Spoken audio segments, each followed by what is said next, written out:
Hello everyone, welcome on in. It is Betting Weekly Game Bet Match, #1 tennis betting podcast and YouTube show brought to you in association with Bet Rivers, your hometown sportsbook. I'm Nigel Seeley, and joining me today to look ahead to tomorrow's matches here in Miami on Sunday, it is our senior ATP Tour handicapper. It is Sean Calvert. Good morning, Sean. Good afternoon, wherever you are in the world.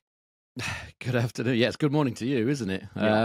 Yeah, good afternoon for me. Yeah, all good here. Yeah, bit of a busy day. It's Saturday, so I've got bits going on. Taking leg into a football party. Going to see my mate. My mate's lad was doing a cross country just over the road, so I've gone to see him as well. Now I popped back here, had a bit of lunch doing this. I've got to take Legan out to tennis again in a minute, so it's quite hectic. All go. I saw your travels on Miami. Didn't go too well yesterday, did it? By the look of it.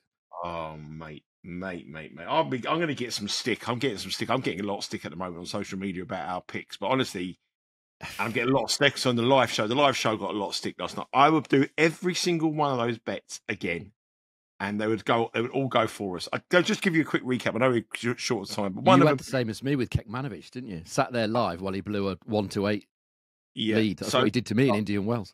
He's 15-40 on Rude serve to go 5-2 up, I think it was, in the second set. Already won the first set. He's trading minus 850, blows it. Rude goes on the win. So that you think, okay, you can't get really bad. Now you take a price of plus 125. You think, okay, it's not going to get so bad.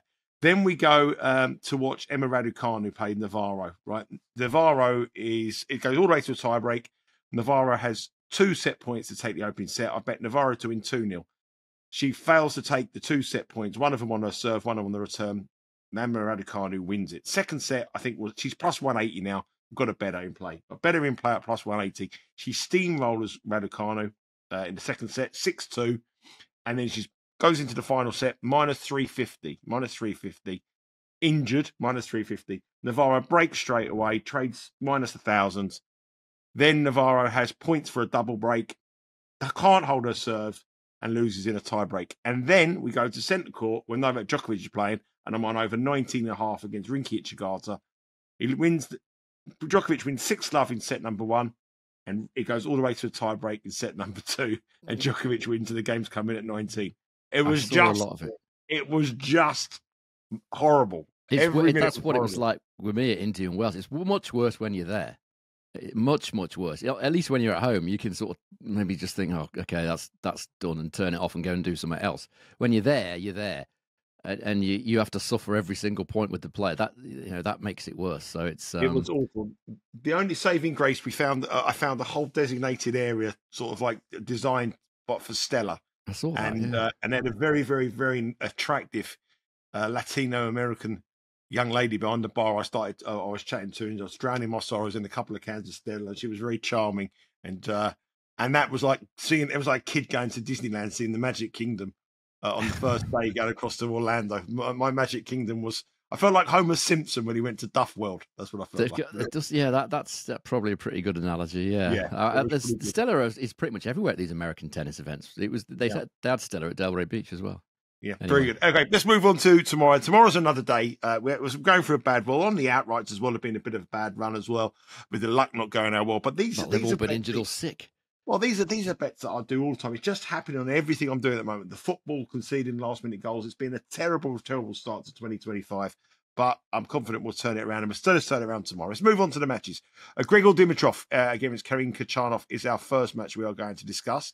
Not far off a pick and match, this one, with Bet Rivers. But if you're looking at the head-to-head, it's Dimitrov who's had much the better of it. He leads 5-1 in the head-to-head. But the most recent outing in Paris last year, Khachanov won very easy, 6-2, 6-3 in the quarterfinals. If you look at the odds, minus 114 for Dimitrov, minus 108 Khachanov.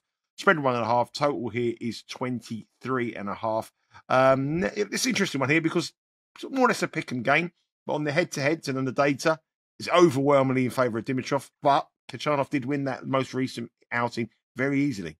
Yeah, I think that recent outing can be overlooked, actually, because Dimitrov was absolutely exhausted that day. He played 2 really long matches in the previous couple of days before that. He didn't have anything to offer that day in Paris. If you remember, he was trying to chase the last spot in the World Tour finals, and he was running on fumes. I think he'd gone pretty deep in Stockholm or Vienna or somewhere the week before. He had nothing left. I'm not not worried about that at all. I think this is a very good matchup for Grigor Dimitrov. I've said before, Khachanov's got a pretty weak record against players such as Dimitrov, such as Dan Evans. You could probably throw Tsitsipas in there, who use the backhand slice a lot, keeps the ball low, out of Khachanov's preferred strike zone. He does have that extreme grip on the forehand, likes to rip it, but he can't rip it when it's 3 inches off the floor. So it makes it difficult for him to attack that ball. He's got a very poor record against Evans, Dimitrov, Tsitsipas. I think he's won the odd one or two recently against Tsitsipas. So that's because Tsitsipas has been in poor form. But it's just not a very good matchup, as I say, for him. If you look at their head-to-head, service points won and return points won totals, overwhelming, really. 106 to 94 in favour of Grigor Dimitrov. Dimitrov's well ahead on both serve and return in those statistics. Wins 82% of his first serve points in this matchup against 75% for Khachanov. Khachanov doesn't really do anything on return either. He's only winning 31% of return points in this matchup against 37% for Dimitrov. Both have got pretty good records in Miami since the surface was changed. Dimitrov has actually only lost here on this new surface to Yannick Sinner. A couple of times he's lost to Sinner. He's beaten Alcaraz here. He's beaten Zverev, Hurkacz. All these guys he's beaten on this new lake-cold surface in Miami. Khachanov's got a pretty decent record here as well, but not quite as good as Dimitrov's. If you also look at what these guys have done against top 20 players at Masters 1000 level, Dimitrov won 8 of his last 15 against top 20 players at this level. Khachanov's lost 11 of his last 15 against top 20 opponents at Masters 1000 level. So far, nothing going for Khachanov's favour in terms of stats. Last 12 months in outdoor hard at main level. Again, Dimitrov comes out on top, 64% win rate. Service points won and return points won, total of 105. Khachanov just a 46% win rate and a total of 102. So nothing that I can see that would make Khachanov favourite for this or even joint favourite. I watched his match yesterday against Nick Kyrgios, which we got that one right, didn't we? Went to a first set tiebreak. Although Kyrgios did have quite a few chances to break the Khachanov serve before it went to a tiebreak. Kyrgios just completely imploded, didn't he? He was 2-0 up, and you probably weren't watching that match, but he was. I watched the first set, and I didn't on a big screen. I didn't watch it actually live. Okay, so he was 2-0 up in the first set tiebreak, and then he totally lost the plot. Kyrgios, the demons came back and was yelling at his box, and he barely won another point in the match. Conceded the second set 6-love. So I can't see anything that would make this a pick'em. Really, it should favour Dimitrov. So I'm happy to take Dimitrov in this one. Roughly 1.87 minus 114, something like that with Bet Rivers. I'm happy to take Dimitrov in this matchup. Yeah, solid reasons to go Dimitrov there. The head-to-head is overwhelming. His record here in Miami is exceptional. And Khachanov, although he got through against Kyrgios, the second set flattered the Russian there with Kyrgios giving up essentially. Just before we move on to the second match, just a couple of things and updates here. Obviously, the tournament was blown open last night with Carlos Alcaraz getting beat by David Goffin. Another massive shock this year, the biggest shock of the year. And Alcaraz seems to be the one who gets beaten in these big shocks. So obviously, Botic van der Sandschulp did it last year over in America and in New York, and now it's David Goffin today. It's probably not as big as the US Open one, but a huge shock last night, which is blown open the tournament betting. And going into today's play, Novak Djokovic is the favourite to win the tournament with Bet Rivers. And just on the weather conditions, it's going to be hot tomorrow. It's going to move. The weather's going to go up. I've been watching the weather forecast here this morning. It's going to go back into the 80s again tomorrow, and hardly any wind. There was a lot of wind around yesterday. So the scheduling here could be quite important. It's going to be a hot day tomorrow over here in Miami. And the scheduling could play a big part in the next match we are going to discuss. It's Francisco Cerundolo against Tommy Paul. Tommy Paul, the American, struggled to get past Alexander Bublik last night. He's the favourite here, though. He's minus $2. He's up against Cerundolo, who's plus 160. Spread 2.5. Total here is 22.5. And it is Cerundolo who leads Tommy Paul 4-2 in the head-to-head record with a couple of matches last year. Both wins for Cerundolo, but both on clay. When they've met on a hard court, an outdoor hard court, fast hard court, it was in Toronto and Paul won. But one thing here is every single one of the matches between these two in the best of 3 set matches has gone to a final set, and overs on the total games have cashed in every single one of those matches. 22.5 is the over line. Is it a games orientated, or are we looking at the money line here? I think we're going to take Cerundolo on the money line here. We had success with him at Indian Wells against de Minaur on the money line. Won that pretty easy, straight sets if I remember rightly. and he's got a good chance again here. Started great yesterday. Cerundolo turned over a bad head-to-head against Alexandra Muller in fine style in round 2. He would have been delighted with that. And he's got a good record against Tommy Paul and a good record in Miami and a good record against top 20 players. So I'll break it all down. The head-to-head over the course of those 6 matches, it's dead level. 3 of them have been played on grass. So you would say a couple of them, yes, a couple have been played on clay, but sort of 4 out of the 6 you would suggest have been played on quickish, low-bouncing surfaces rather than clay. So it should favour Paul, but it doesn't. It doesn't favour him in terms of the wins. It doesn't favour him in terms of the totals. The 100 to each man in terms of the service points won and return points won total. So there's been nothing between them at all. Hence all these final sets, these tight matches that they've played, because there's been nothing in it. It's been a very return-oriented matchup. Both players winning just over 41% of return points, which is big, and 3 of the matches were played on grass. Cerundolo's actually held serve more often than Tommy Paul in this career series, 73% for him compared to 69%. So bearing in mind 4 of them were played on pretty quick surfaces, those holds of serve marks are very low because of so many return points winning. So returns have definitely been on top in this career series. If you look at what Cerundolo's done here, it's excellent. 77% win rate, service points won and return points won, total of 106 at this tournament, which is fabulous. Tommy Paul, decent, but he can't match that. 50% win rate and a total of 102. So on the Miami records, you would favour Cerundolo. On the head-to-head, you wouldn't favour Tommy Paul, particularly. It's dead even. If we look at the last 12 months against the players currently in the top 20, Cerundolo's 60% win rate and a service points won and return points won total of 100 against the 20 best players in the world. Tommy Paul, 40% win rate and a total of 98. So I'm not seeing anything that would make me think, yeah, Tommy Paul's a good bet at -$2. It doesn't really make any sense. I know he's playing at home, and I suppose you would say more of a hard-court man than Cerundolo, but not really. Cerundolo is extremely capable on pretty much any surface, as this head-to-head shows. Beat him twice on grass.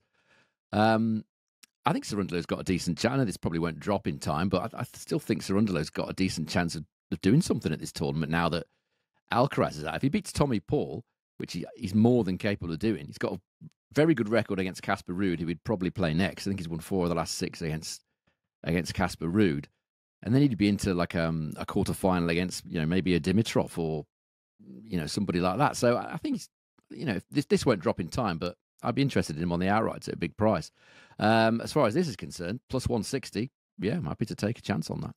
He played really well yesterday as well against Muller. Dangerous opponent who's got a 2-0 head-to-head record Muller had against Cerundolo, and he absolutely blew him away. Always heavily supported out here in Miami as well, and obviously he's up against the American here, but that will be a 50-50 split in that crowd there, I'm telling you.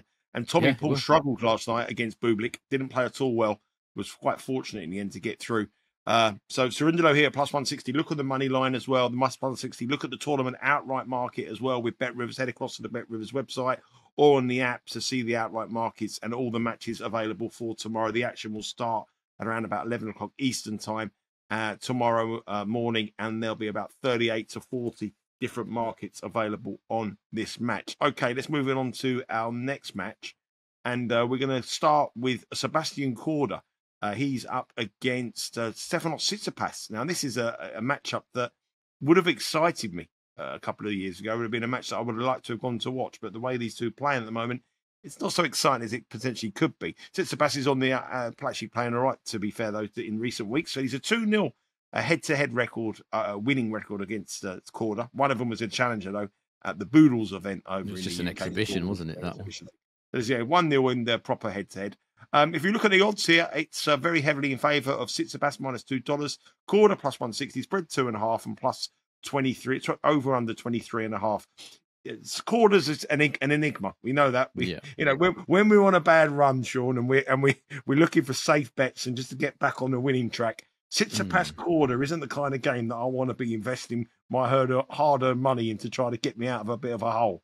Yeah, I probably won't be now because this price has changed a lot. If that's accurate, he was +205 this morning, Korda, when I looked at these matches. If that's correct, then obviously he's either been bet or there's a price correction going on, which doesn't surprise me because that looked pretty big to me.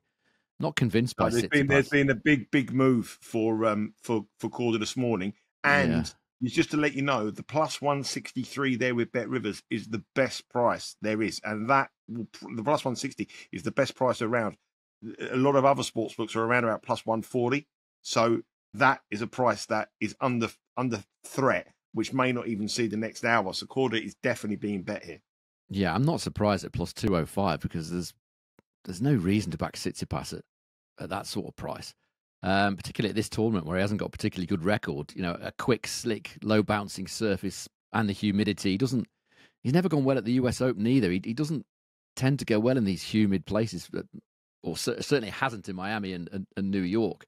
Whether that's a general thing or just those two tournaments, I don't know. But you know, he struggled badly against the kind of relatively weak game of admittedly an improving Sung, who we played yesterday. Sung's been playing very well in recent weeks, but he's not blessed with much power, that's for sure.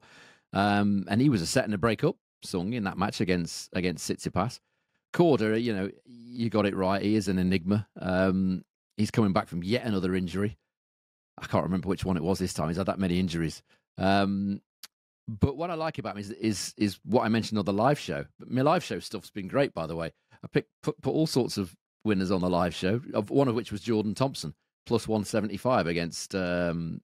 And the reason I mentioned that is because, and the reason I mentioned it on that show is because Korda and Thompson won the doubles at Indian Wells. So they played a lot of tennis, not in the singles court, but I think it was really good for the pair of them to get back onto a match court and playing again. And Thompson, as I said, went on to beat Giron. Korda's only played the one match here against Spizzeri. I didn't see it, but he's won it in straight sets. Korda's got a better record here than Tsitsipas. 73% win rate here, Korda, and a service points won and return points won total of 106. Hasn't played that many matches, but he's played about sort of eight or nine, and he's got a very good record. Tsitsipas never really gone that well here. 60% win rate, service points won and return points won total of 104 is pretty decent, but he's never threatened the latter stages of this tournament. And that's a lot of that is because he's only broken serve 20% of the time at this tournament. It's the same old problem with Tsitsipas. Doesn't return well enough. It could be the case with Tsitsipas that the new heavier racket that he's using now will help him with the slow balls that Daniil Medvedev was so vociferous about in his complaints yesterday. But he certainly looks short, Tsitsipas. If you look at what he's done against top 25 ranked opponents in recent times, Korda, I think, is 25th in the world at the minute. He's lost 7 of his last 11 matches, Tsitsipas, against top 25 ranked opponents on all surfaces. And he's lost 11 of his last 15 against top 25 ranked opponents on hard courts. And you're asking me to back him at, well, you're not, but Bet Rivers are asking me to back him at minus 220 or whatever he was earlier on this morning.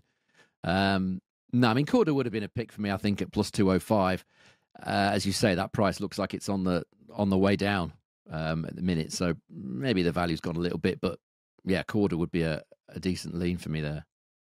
Yeah, Korda, a lean at plus 160. That price will not be around, and hopefully it's there by the time this goes live. But I think that might be under a bit of pressure, and I think you might start around about plus 140 here for this match tomorrow on Sunday. Check out the latest odds with the Bet Rivers website, and obviously, if you do have a bet on this match, you'll be able to live stream the match from the comfort of your own home. Move on to our final match. It's Felix Auger-Aliassime up against Lorenzo Musetti. 6 times they met, 3 wins apiece. A lot of the matches on clay. Not really much hard court form to go by. Felix Auger-Aliassime is minus 167. Musetti is plus 135. When the draw came out, Sean, on the preview show, I actually looked at Felix Auger-Aliassime as someone who I thought could do quite well in this tournament. And I bet him this morning, actually, when the draw opened up. You've mentioned their Cerundolo. Yeah. I bet Felix Auger-Aliassime this morning at 33-1. So played great yesterday. I'm hoping that you might you're on the same wavelength as me. You're not going for Musetti, but totals here could be the way. Totals here could be the way to go. Tie breaks could be the way to go. As we were a bit unlucky again. We went over 7.5 set 1 in Felix Auger-Aliassime's first round match, and it would come in at 10. So yeah. What's your thoughts on this one? I think, whatever we do at the minute is losing by half a game, isn't it? I mean, even the one we had Musetti yesterday against Quentin Alice, that was going along nicely for a first set overs. 4-3 on serve. Musetti serving, chucked in a shocking service game to get broken. And then the next 2 sets went 7-6, 7-5, 7-5, 7-6. Sorry. So when you looks out, that's what happens, isn't it? It always seems to be the case that if you bet set one overs and it ends up something like 6-4, 6-3, you can pretty much guarantee the next set is going to be either 7-5 or 7-6, and that was the case with the Musetti one. I mean, Felix served unbelievably well against Schoolcate yesterday. I mean, best I've ever seen him serve. I mean, it was almost flawless. Schoolcate was just under constant pressure and wasn't able to play his best tennis. He didn't have a great day, Schoolcate, but a lot of that was down to Felix. He made 74% of his first serves, Felix, and won 86% of those points. I think that's one of the best round one matches of a sort of Masters tournament or a big tournament that Felix has ever played. He's normally a guy that struggles really badly in the opening rounds, hence the set one overs, but there was none of that. He wasn't flawless, but he was very, very good. Admittedly, Schoolcate didn't have his best day, but as I say, a lot of that was down to Felix. Felix's record against top 20 opponents isn't that great. I mean, he's lost 7 of his last 11 matches against top 20 opponents on hard courts. Musetti is in the top 20 there at number 16. It feels like an overs sort of match to me. If you look at their head-to-head, as you said, 4 of the 6 matches have been played on clay, where you would expect Musetti to have the call, but not really. Well, not at all, in fact. If you look at the service points won and return points won totals of all their matches, 4 of which were on clay, it's 105-95 in favour of Felix. And Felix has won 75% of his first serve points in matches that were mainly played on clay. So it's been a big old struggle for Musetti to do anything on the Auger-Aliassime serve, even on clay. As I said, we're just going back to the totals kind of argument. In Felix's last 12 completed matches on hard courts against top 20 opponents, only twice has he won the opening set and not needed a tiebreak to win it. So it feels like one of these games that is likely to go overs. It probably will, because we bet both these guys in the previous round to go set one overs. They'll almost certainly do it in the next round, because that's how betting goes. If we also look at the last 10 matches each for these guys against the current top 20 on outdoor hard, they both win the same quite poor amount of return points, 32% only. So the pair of them are struggling against the top guys on hard courts. They're not doing enough on return. It all suggests overs to me. I mean, like Musetti would have done yesterday had he not thrown in a bit of a shocker. So over 10.5 in set one. When I looked at this earlier with Bet Rivers, it was plus 190. That's where I would go on that one. Yeah, over 10.5 plus 190. It's the go-to bet when Felix plays. But I've bet him this morning to win the tournament. I thought he looked really good. I think he's got a chance now. And I know Novak Djokovic is in the draw, and Novak Djokovic, but as the tournament gets on, I want to take Novak Djokovic on against some better players. Rinky Ichigata had stage fright in set number 1, and I had stage fright throughout the whole day. I had panic attacks during the night thinking about Emma Raducanu again. She's one player I just cannot read at all. I don't know why I even bet on her. Anyway, WTA, don't ask me about that. As I said, tomorrow is another day. Forget yesterday's results have gone. It's all about the future. And if you want to follow me here in Miami, probably not, probably losing followers after my performance yesterday, you can do also on the Because We Win Instagram account at Because We Win. Please give us a follow on there. Some fun as well. I'm going on a food tasting tour today, Sean, around Little Havana, yeah, and I'm going to go and see some alligators tomorrow before I go to tennis in the evening. So you might, a lot of people might want me to fall in and get killed by the alligators, so that might be or lose an arm or something. Seems unlikely. Well, so hopefully somebody on that boat didn't bet my tennis pitch yesterday, because they might throw me in the Everglades. Anyway, that's been it for today. Yeah, thank you very much for watching. Remember, there's loads of content coming this week. Betting Weekly Insider is out now. Subscribe to the newsletter at bettingweeklystudios.com. Before we go, Sean, just give us a recap of your official plays for Sunday's action over here in Miami. Yeah, it's 2 on the money line. Both, I think, decent value. Dimitrov, 1.87, round about minus 115. Bet Rivers to beat Karen Khachanov. And Francisco Cerundolo, plus 160 to beat Tommy Paul. Yeah, keep an eye on Cerundolo on the outright market. Keep an eye on Felix Auger-Aliassime out as well on the outright market, because that bottom half now with Alcaraz gone is wide open. Thanks for watching. Thanks for joining us. Enjoy the rest of your weekend, Sean. Enjoy the rest of your weekend, everybody. And as D. Ream said, things can only get better.